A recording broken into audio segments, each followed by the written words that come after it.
Hi and welcome back to the channel. FC Barcelona hosted Celta de Vigo at the Spotify Camp Nou in the La Liga match. 1-0 is how it ended, courtesy of a goal from Pedri. Barcelona has been having a dip in form lately, and in this video we'll be able to cover that as well. I want to thank each and every one of you guys who have been watching the channel non-stop and also stayed loyal to the channel and also been supporting me since day one. I've come from a week of rest and I'm now fully refreshed to take this channel forward. Please consider subscribing if you haven't, because that's going to help the channel a lot in creating the content that we actually need and actually want. So let's get right into the video.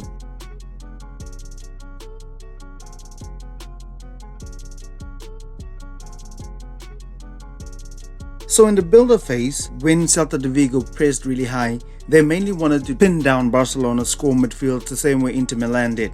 So Xavi had them playing in a triangle in order to allow Robert Lewandowski to move up furthermore. This forced Celta de Vigo's wide midfielders to not join in the press, so they were basically pinned down by Barcelona's free eights. That meant if one of them went out to press, that would leave one of the free eights in acres of space to actually go out and do the damage.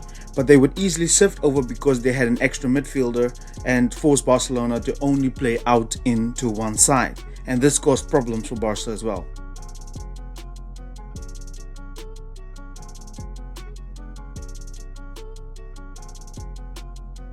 The answer to this for Barcelona was, when the pressure was on, Barcelona would split their centre backs really wide.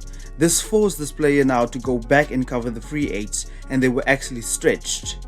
However, Barcelona still only had to play to one side because the fast centre-back were able to cut down the passing lane into the right-hand centre-back and to the full-back as well.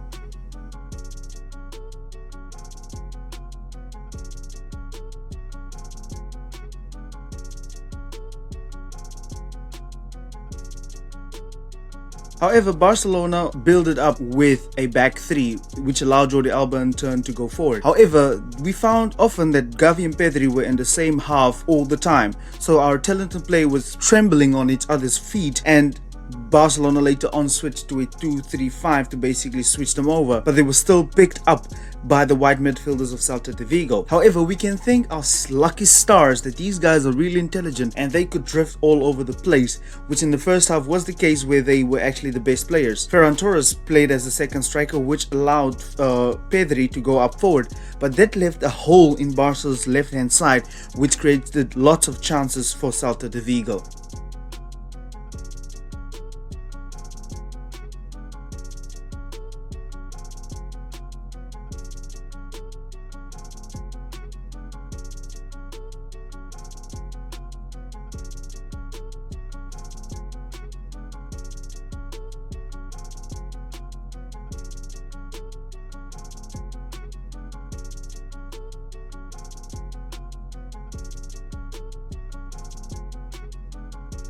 In the mid phase, Barcelona basically built up in a back three, which was totally unnecessary in my opinion, because Celta de Vigo's front two had no desire to press rather than being there for the transition.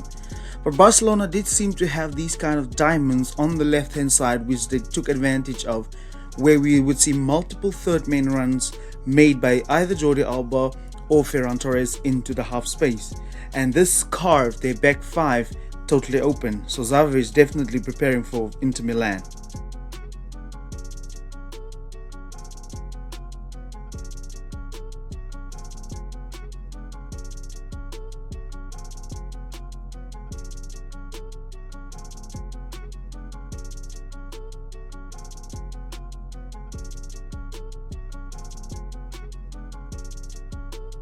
When Barcelona was defending, when Celta de Vigo looked to play out from the back, Barcelona surprisingly only tried to block down the middle, which is understandable because of fatigue. Barcelona didn't want to press high. So that was basically to close down the middle and also the passing lane into the midfield tree that Celta de Vigo had. However, they formed a double pivot later on in order to get the ball in between the lines so that the player can carry the ball through. When Xavi and Pedri as free aids looked to press the wider midfielders, they totally left one of their players free in the midfield to drive forward and actually cause some havoc. But Barcelona later on switched to a 4-1-4-1 formation and also brought out the defense line in order to make this pitch really small, which shows that Xavi is really adaptable.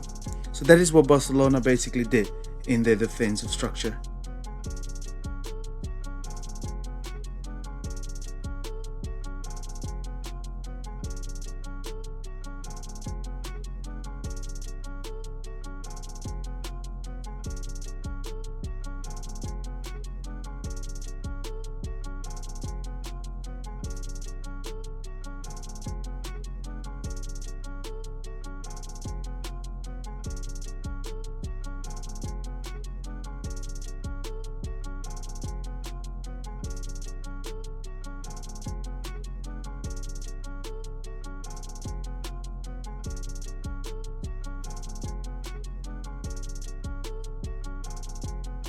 Okay, so here's my take on why Barcelona is struggling, and the main problem is this left-hand side of the inverted winger with Ferran Torres or Ansu Fati. Now, the reason why this is a problem for FC Barcelona, in the final third, the inverted winger, usually inverts into the half space, which causes Xavi and Pedri or whoever plays there to go a little bit deeper so that Jordi Alba can go forward. This will leave our free eights with more defensive responsibility than you would like them to have as a coach, which means they will further apart and further away from the box. So they're either as a pivot or the other one is a free eight, which means there's a total disconnect in our attacking midfield. He often also plays very close to Robert Lewandowski, and that overcrowds the central area, which means he cannot drift. And that means that the half space have to be filled up by somebody else, which will leave Sergio Busquets in acres of space to cover himself. Now, this is a major problem for concern for Barcelona, as this is not he's making runs inward where Jordi Alba is unable to find the space that he usually does,